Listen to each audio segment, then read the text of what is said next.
Olá, hoje a gente vai ah, dar uma olhada mais de perto nos sons do coração. O foco vai ser o fluxo de sangue ali na válvula mitral. Queremos entender, de um jeito bem técnico, esses padrões do ciclo cardíaco. E para a gente poder identificar sons adicionais, tipo a terceira bulha, a B3, é fundamental primeiro entender bem o fluxo normal, né? Qual seria essa sequência padrão? Exatamente. Olha, o fluxo normal pela mitral, isso durante a diástole, né, quando o ventrículo está relaxando para encher, ele segue um padrão bem definido. Primeiro, assim que a válvula abre, tem uma entrada bem rápida de sangue. Chamamos isso de onda E. É o enchimento passivo precoce. O sangue entra meio que pela diferença de pressão mesmo. Onda é enchimento rápido.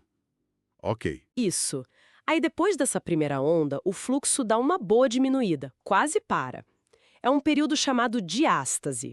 Isso acontece porque as pressões entre o átrio esquerdo e o ventrículo esquerdo, elas se equalizam por um momento.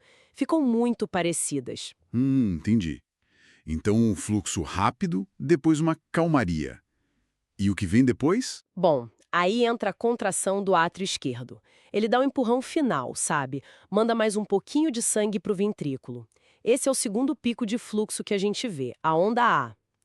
E olha, logo que essa onda A termina, a gente ouve a primeira bulha cardíaca, a B1. A B1. Sim, é o som do fechamento das válvulas mitral e tricúspide. Marca o comecinho da contração do ventrículo. Perfeito. Essa sequência EA ficou clara. Mas e quando surge um som a mais aí no meio? Onde que essa terceira bulha, a B3, entra nessa história? Ótima pergunta.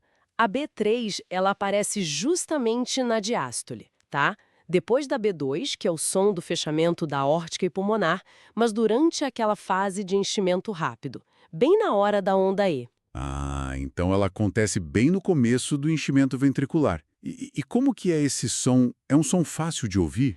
Ele é um som mais de baixa frequência, meio abafado, assim, um tum suave que vem logo depois do tá da B2. Por isso, para ouvir bem, a gente usa a campânula do estetoscópio, aquela parte menor em forma de sino. Certo, a campânula para sons graves. Exato.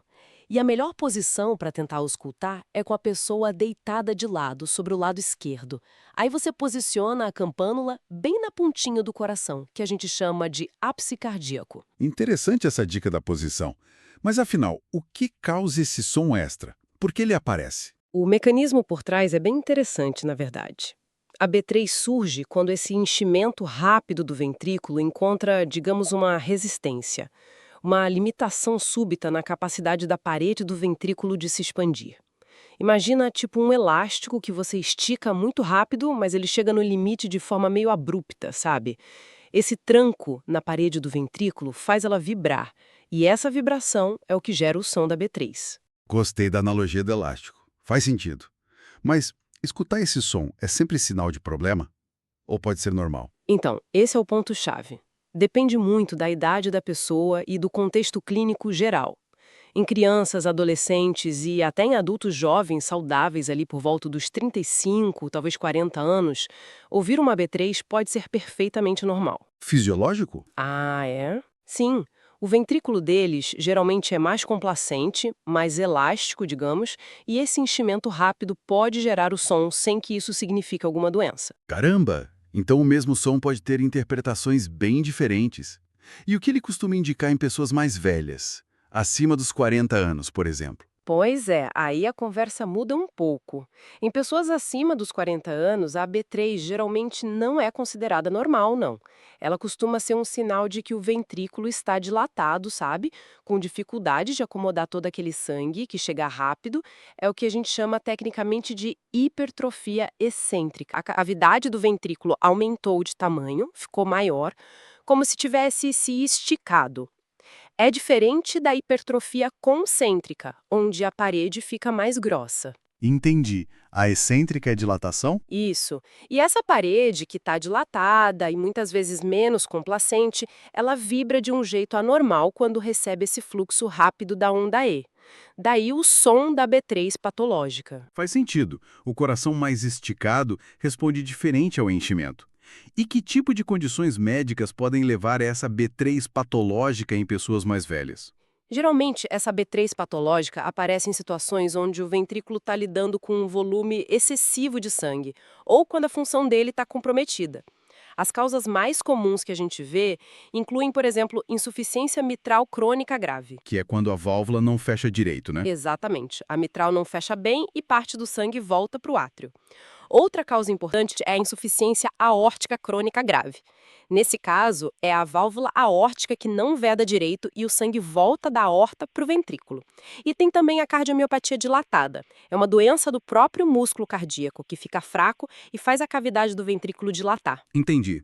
São condições que sobrecarregam o ventrículo esquerdo? Em resumo, sim, são condições que levam a um ventrículo esquerdo aumentado e, frequentemente, com a função de bombeamento reduzida. E seriam só essas as causas? Ou tem mais alguma situação? Olha, essas são as principais disparado. Mas, ocasionalmente, a B3 também pode surgir em estados de alto débito cardíaco.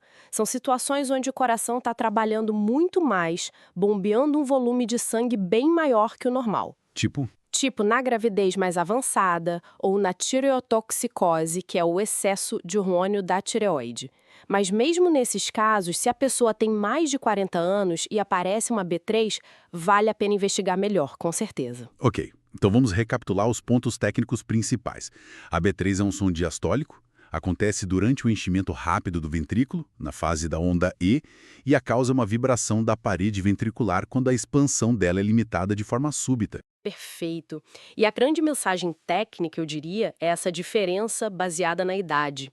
Em jovens pode ser normal, fisiológica, mas em indivíduos com mais de 40 anos, a B3 geralmente indica um ventrículo dilatado, uma hipertrofia excêntrica, e aí ela frequentemente está associada a problemas mais sérios, como essas insuficiências valvares crônicas importantes que mencionamos, ou a cardiomiopatia dilatada. É um sinal clínico muito valioso desde que interpretado dentro do contexto correto.